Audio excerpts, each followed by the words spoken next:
ये second part है maths का, ठीक है, क्योंकि वो वीडियो ऑलरेडी 15 मिनट्स की हो गई थी, तो अब ये सेकंड वीडियो में हम कवर करेंगे जो रिमेनिंग था। इसमें है रोटेशनल सिमेट्री। तो वही दिखाया गया है कि आप जो ये अल्फ़ाबेट ए है ना, ये बिल्कुल वापस से एक ऐसे बनेगा जब आप इसको पूरा ऐसे घुमा दोगे, ठीक है। ये आपको याद होगा कि हमने ब्लॉक्स मंगवाए थे सुनीता मैम की क्लास से, और तब हमने उसको किया था, ठीक है। तो ये वही सब है। और यहाँ पे ये है फिगर्स की, शेप्स की रोटेशनल सिमेट्री बताई गई है, इसके अंदर उसका ऑर्डर बताया गया है, ठीक है। ये द फिश टेल में आपने अलग अलग तरह की फ़िश बनाई थी। उसके बाद अगेन ये वर्ड प्रॉब्लम्स हैं।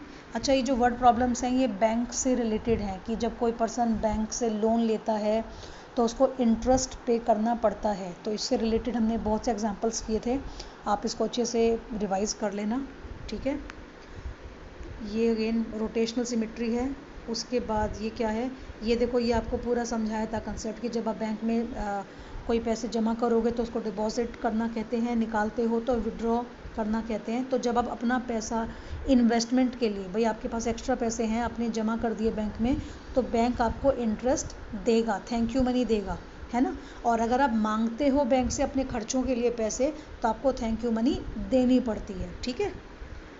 तो इस तरह के क्वेश्चंस की प्रैक्टिस आप कर लेना, और ध्यान रखना जब एक महीने की अमाउंट आपको दे रखी है तो पूरे साल के निकालने के लिए आप उसको 12 से मल्टीप्लाई करोगे, ठीक है। ऐसे ही क्वेश्चन यहाँ पर है, थोड़ा सा आपको मतलब ध्यान से पढ़ना है क्वेश्चन को, बहुत आसान क्वेश्चन ही आएंगे एग्जाम में, इतना घबराने की ज़रूरत नहीं है।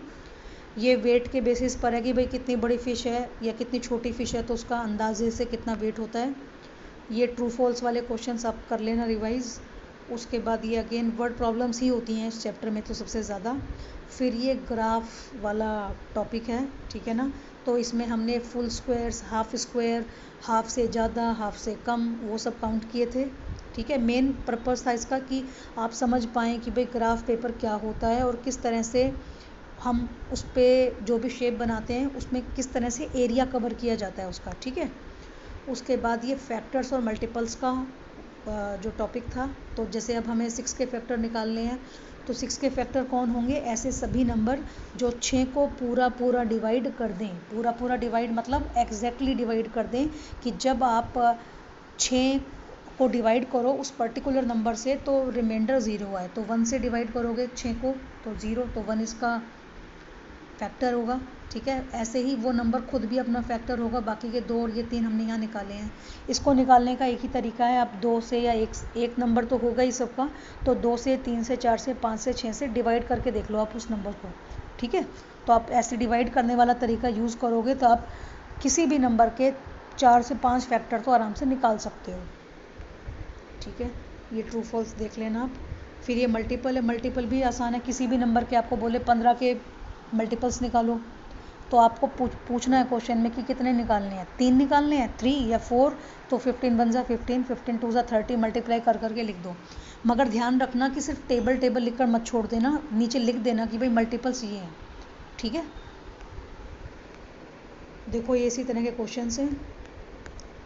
उसके बाद ये कॉमन मल्टीपल्स हैं, कॉमन मतलब कुछ नंबर ऐसे होंगे जो 3 का भी मल्टीपल होंगे, 5 का भी होंगे, या कोई और नंबर हो सकता है, तो जैसे यहाँ पे हमने लिखा है 15 और 30, याद करो इस तरह के क्वेश्चन हमने बुक में से भी किए थे, ठीक है। तो ये कॉमन मल्टीपल, ये फैक्टर ट्री है, ये बहुत आसान है, 18 को तोड़ा हुआ है, 9 मल्टीप्लाई बाय 2, अब आप 6 मल्टीप्लाई बाय 3 भी तोड़ सकते हो, ऐसा नहीं है कि वैसे ही तोड़ना है, तो इसे लास्ट तक तोड़ते चलो, ठीक है। तो ये फैक्टर ट्री हो जाएगा। उसके बाद ये क्या है, डेसिमल्स का कंसेप्ट हमने किया था, जैसे 2/5 इसको डिवाइड करना है, तो 2 अंदर लिखा, 5 बाहर।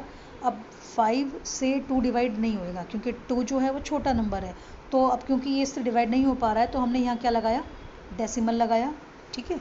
डेसिमल लगाकर हम यहाँ पे एक 0 ले सकते हैं अपनी तरफ से, फिर 5 4 जा 20, तो ये देखो 20 और ये 0, तो इसका आंसर क्या आया, 0.2, ठीक है। 0 हमने अपने आप से लगाया है, यहाँ पे 0.2 या फिर 2 बोल दिया मैंने, 4, ठीक है।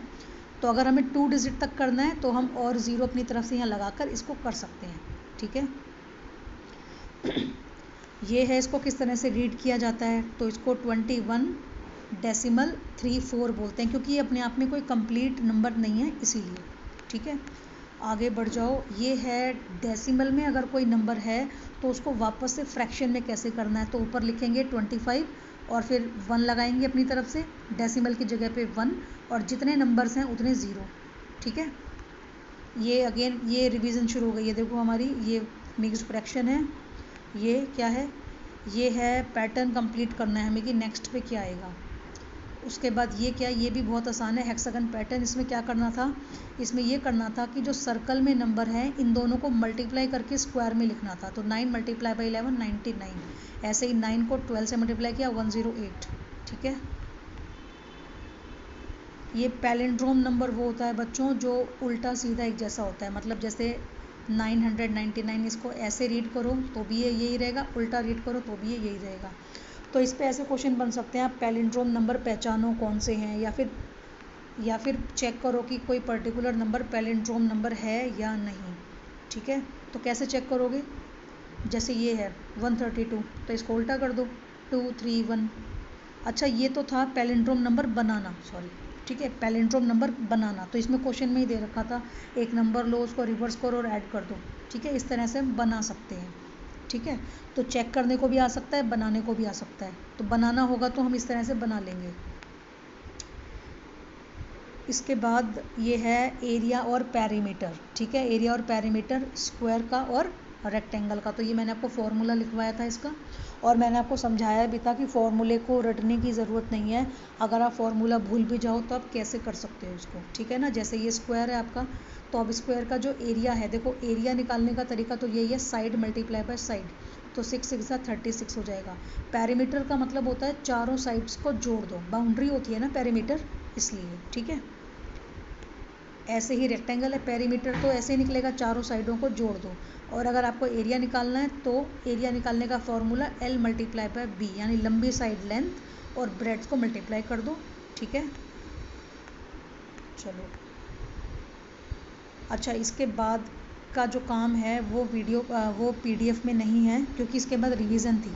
तो आई होप इस वीडियो की हेल्प से आपको काफ़ी हद तक क्लैरिटी बनी होगी। हमने शॉर्ट में रिवीजन की है। ठीक है, कोई डाउट होगा अगर आपको तो आप व्हाट्सएप पे मैसेज कर सकते हो। Thank you and have a great day.